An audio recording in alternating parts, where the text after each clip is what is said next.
jara isa siman hundumti isaanii eegaa turaniiru. Keessumaa immoo gaggeessituun mana sagadaa tokko Yaayiroos kan jedhamu dhufee miilla Yesuus jalatti dhufee gara mana isaatti akka dhaquuf kadhate. Intalli tokkittiin inni qabu waggaa 12 kan keessa duraa turuuf jedhu. Yommuu Yesuus dhaquudhaaf karaa irra bu'etti namoonni isatti tuutaanii hafuura kutu turan. Lakkoofsa 48 darbeen dubbisa. Yommus Yesuus yaa intala koo amantiin kee si fayyise nagaadhaan dhaqi isheedhaan jedhe.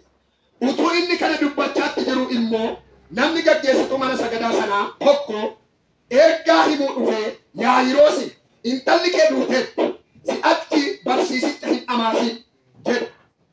Yesuus garuu kana dhaga'ee Yaayiroos hin sodaatin amani duwwaa isheenis hin fayyiti jedheen.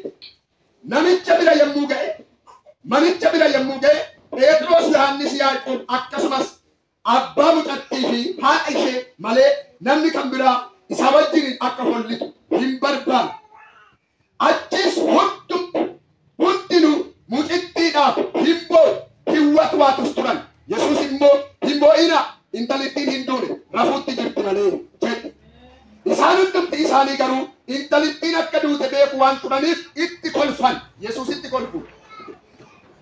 itti kolfan. Haa ta'uyyuu malee Yesuus harka ishee qabee intaloo ka'e jedhee waame. Yommus lubbuun ishee keessa deebitee achumaanis taatee inni immoo waan nyaattu akka kennaniif abboon. Abbaa ishee fi haati ishee gammadanii of wallaalan. Yesuus garuu waan ta'e eenyutti illee akka hin himne isaan oowwee jedhe. Mee mata duree qabadhaa humna amantii waan jedhu irratti sagalee waaqayyoo wal wajjin ilaala.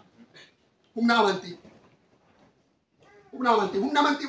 maal akka hojjetuun isinitti hima ganama kana. Humna amantii. Mee nama sin bukkee jiru humna amantii qabaadhu siin jedha waaqayyoodhaan. Jedha humna amantii qabaadhu siin jedha waaqayyoodhaan. Mee harka keessan ol kaasaatii humna amantiidhaa dubbadha. Jedha ol kaasaatii humna amantiidhaa dubbadha. Haleluuyaa. Waan tokko na dhaggeeffadhaa sirriitti na dhaggeeffadha. Mata duree humna amantii irratti dubbii waaqayyoo gabaabinaa wajjin ilaalla. Biyya lafaa kanarra gaafa jiraannu namoonni amantii adda addaa qabu. Amantii gosa adda addaa qabu. Namoonni tokko tokko amantii dubbatanii waa gochisiifachuu qabu. Namoonni tokko immoo amantii qabatanii waa hojjechiifachuu qabu. Namoonni tokko immoo otoon dubbatiin otoon qabatiin laphee isaaniitiin amananii amantiidhaan humna amantiitiin kan waa hojjechiifatan jiru. Maqaafi qulqulluu keenya gaafa dubbatu amantii malee waaqayyoon gammachiisuun hin danda'amu. Amantii malee waaqayyoon gammachiisuun hin danda'amu. Baqaaf inni garmaachuu yaala inni እግዚአብሔርን ማስደሰት እግዚአብሔርን ደስ ማሰኘት አይቻልም ይላል መጽሐፍ ቅዱስ። Sagalee waaqayyoo amantii malee namni waaqayyoon gammachiisuu hin danda'u. Amantii jireenya ilma namaatiif yookaan immoo jireenya kiristaana tokkootiif baay'ee murteessaa. Namni tokko amantii yoo of keessaa qabaatee jala daawwu amantii yoo iji sanaa fi cammaja sanaa fi caasin keessa jiraate tulluu kanaa yookaan gaara kanaan Pottuutti gara galaanaatti gadi bu'i yoo jettan maaliin ta'a jedha? Dhufee gara galaanaatti maal ta'uu danda'a? Gadi bu'aa jedha. Amma ija maali? Amma ija sanaa fi cama. Namni tokko jireenya isaa keessatti waaqayyoon waan barbaadu fudhachuudhaaf, waaqayyoon waan barbaadu hojjechiifachuudhaaf, mana isaatti, jireenya isaatti, bara isaatti, adeemsa isaatti, wanta waaqayyoon barbaadu irratti waaqayyoon barbaade argachuudhaaf humna amantii qabaachuutu sarra jira. Maal qabaachuu sarra jiraata? Amantii yookaan humna amantii keessa isaati maal ta'uu qaba? Qabaachuutu sarra jira. Namoonni tokko waan hin danda'amne hin danda'amaa jedhanii amanu. Inni kun humna amantii. Baay'ee kan isin ajaa'ibu barreessaa warra Ibroota boqonnaa 11 irra dhaqanii gaafa dubbistan. nama sin bukkee jiru itti maa amantii yoo qabaatteedhaani jala jala amantii yoo qabaatteedhaan wanta hin dandeenye sii danda'ama ganama kanaadhaan jala jala hin danda'amu wanta jettee dhiisteedhaan amantii yoo qabaatteedhaan amma hin danda'amaadhaan namni tokko naa danda'a jedhee amma danda'u hiyyeessi tajaajila inni dubbata birratti naa danda'ama barreessaa warra Ibroota akka jedhee dubbatu amantiin waan ijaariin arga akka waan arganitti maal gochuudha jira jedhanii lakkaa'uudha ilaaluudhaan waan ijaariin arga akka waan argamutti maal ta'uudha lakkaa'u jira jedhanii ilaaluudhaan barreessaa warra Ibrootaa kun maqaansaa guutummaa guutuutti yoo kaabuba namoonni tokko tokko beektonni maqaan qulqulluu Ibroota kana Phaawulos barreessee maqaan qulqulluu garuu abbaa barreesse guutummaa guutuutti waan ibsuun qabu. Abbaa barreesse waan ibsuun qabu.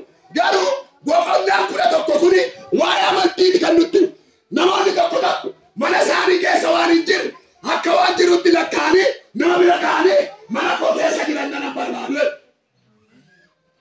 Mana koo keessa? Jira. Jira. Akka yoo gaafata. Hin dubbatu waan teessanii. Yesu mandende. Nagama duduk. Nagama. Ya, wanita di barbaadu la. Harka jira. Ya, wanita di barbaadu la. Mana koo keessa jira. Amanaati wanita di barbaadu la. Harka koo keessa jira. Wanita di barbaadu la harka jira. Gaafa jettu. Winti kunumna wanti qabaachuu keessa. Yookaan immoo waaqayyoon amanuu keessa. Hela keeffat. Baay'ee kan si ajaa'ibu. Amantii waan hin ajaan dargan akka waan jirutti ilaaluudhaan karaa biraatiin amantiidhaan barreessaa warra Ibrootaa kun waan hin danda'amne hin danda'ama jedhanii fudhachuudhaan namni tokko harka isaa ol kaasee kan koo hin danda'ama jedhu. Kan koo hin danda'ama. Dabaliitti kan koo hin danda'ama. Kan koo hin danda'ama. Biyyiitti kan koo hin danda'ama irraa booddee. Kan koo hin danda'ama. Nama si bukkee jiru kan koo hin danda'ama kan kee beeku. Kan koo hin danda'ama kan kee beeku. Jadi nama sebutnya itu kangkoi. Kangkoi. Indanda. Indanda. Kangkei karuan imbe. Kangkei karuan imbe. Kangkei indanda apa kan? Kangkei indanda. Kangkoi kan? Kangkoi. Indani det abesu. Indani det abesu. Apa indanda apa amane kan? Apa indanda amane. Aman teta. Aman teta. Apa jual kamu tuan si lupa. Aman teta. Karena bodoh wani jangan betul besi kola. Amen. Oh, angkat jual kas aman teta. Karena bodoh abis dia kesa yo del tembua. Kasar kata ida batas. Karena bodoh anda tiba pada dalam zaman pisah kan.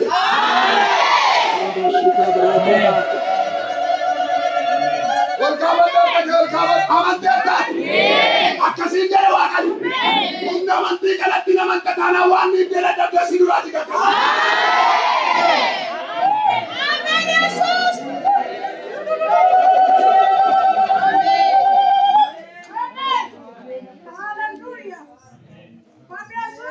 Welkawan dulu. Bakam karmun. Welkawan juga. Ina mantap. Ina mantap. Mantap. Abang aja ada dari satu si barang nasi. Hei, ini dia macam mana Yesus? Aman datang. Waktu sesudah kita sudah duduk karena bodoh.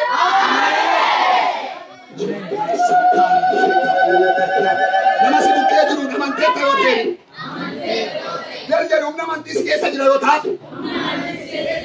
Inna kesoda kesoda jiro ini. Jadi gari ceri. Umna mantis kesa jira hotel. Atas cerita jige se gari. Kami to iya men jadi nar kahuda kusi. Yo aman tekka manti kesi ta era di goli chati. Ya nana kefata. Iddoo nama dubbise kanatti sagalee waaqayyoo iddoo nama dubbise kanatti dinqii gurguddaa lama argite. Yesuustu ciisaa bishaan wayii ceetu yeroo inni ciisaa bishaan wayii cee jedhetti tuuta wayiitu wal ga'ee Yesuusiin eegaa ture. Tuuta sonaa wayiitu Yesuusiin iddoo tokkotti walitti qabamee eegaa ture. Namoonni iddoo tokkotti walitti qabamanii Yesuusiin eegan kun kaan isaanii fayyina barbaada. Kaasani biddeen barbaadu. Kaasani dhukkuba garaa garaa baatu. Kaasani rakkina garaa garaa baatu. Wanni Yesuusiin eegan hundumtuu fayyina barbaadu miti. Jireenya barbaadu miti. Jireenya bara barbaade kan duukaa Yesuusiin eegu jira. Biddeen nyaattuuf jedhee Yesuusiin kan eegu jira. Dhukkuba garaa garaa baatee qaba garaa garaa baatee Yesuusiin kan eegu jira. Eegdetta Yesuusiin. Carraa kaasee qabni kee fayyee. Ameen. Maayante maala dhaqqabsiisa yitamee jettee fudhatta. Ameen. Iyyaa beekanii fudhadhu naan. Ameen. Eegdetta Yesuusiin. Ganama kana eegdetta. Dhuguma waan itti eegde qabda. Humni amantii si keessa jira. Abaan kee wal qabateera galgala kana.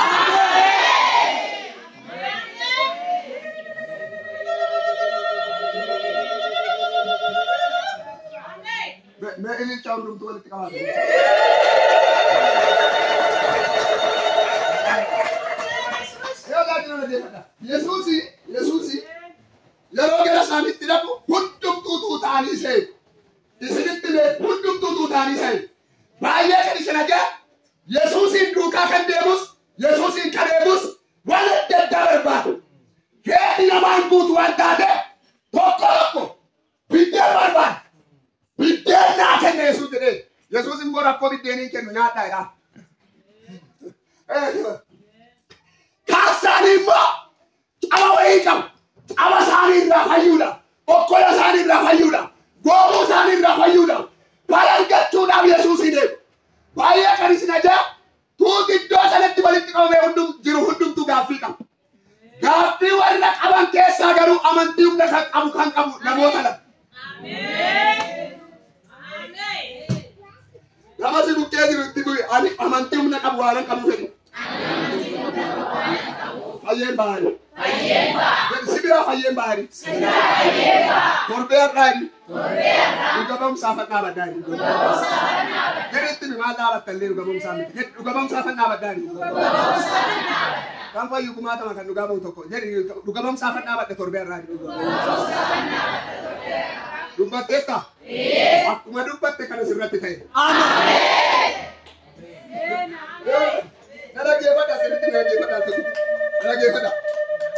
Yesuus yeroo isaan bira ga'etti Yaa'iiroos nama jedhamu tokkotu gaggeessituu mana sagadaa tokkotu gara Yesuus dhaqeetu yaa barsiisaa dhedheennaa dhala tokkoon sirraa barbaadaa deemu. Maal? Dhala tokko. Mucaa kootu waggaa 12 umurii waggaa 12 taatee hojii jirtu fuulduratti waan baay'ee eeggata. Mucaan kun umurii waggaa 12 nagalaa duudhaafi maaloo hodduuti naa qaqqabii du'a naa oolchii jedhe. Naa qaqqabii maal godhi? Maal godhi? Qabi nama si bukkee jiru akka sajjabeessi qabeeti du'a sii oola kan keeni. Kan dubbattu ati du'a sii oola kan keeni. Jedhe wanti du'atti si jalaa dhiyaate. Du'a sii oola. Namni tokko iyyee amiin jedhaa. Maaloo dhedheennaan waggaa 12 umurii ishee garuu maal ta'u nagalaa du'atti dhiyaatteetti maaloo kottuuti. Mana koo dhaqiiti du'a naa oolchee. Namichi kun gaggeessituu mana sagadaa nama guddaa nama beekamaa garuu waan takka sammuu isaatti eegeen beeknetti inni yaadeen beeknetti akka tasaa mana saase. Waan takka inni yaadeen beeknetti akka tasaa mana saase. Egaa sii dabarkatee olkaafata. Akka tasaa duuti mana keetti dhufaarra durfameera hiyyamee jira. Namni tokko harka isaa olaa kaasu. Waan akka tasaatti mana keetti ba'uudhaaf jedhatu amantaati qabdu sii deebi'ana. Nama si bukkee jirutti bu'itti waan akka tasaa si jalaa fudhatamuuf jedhe tori.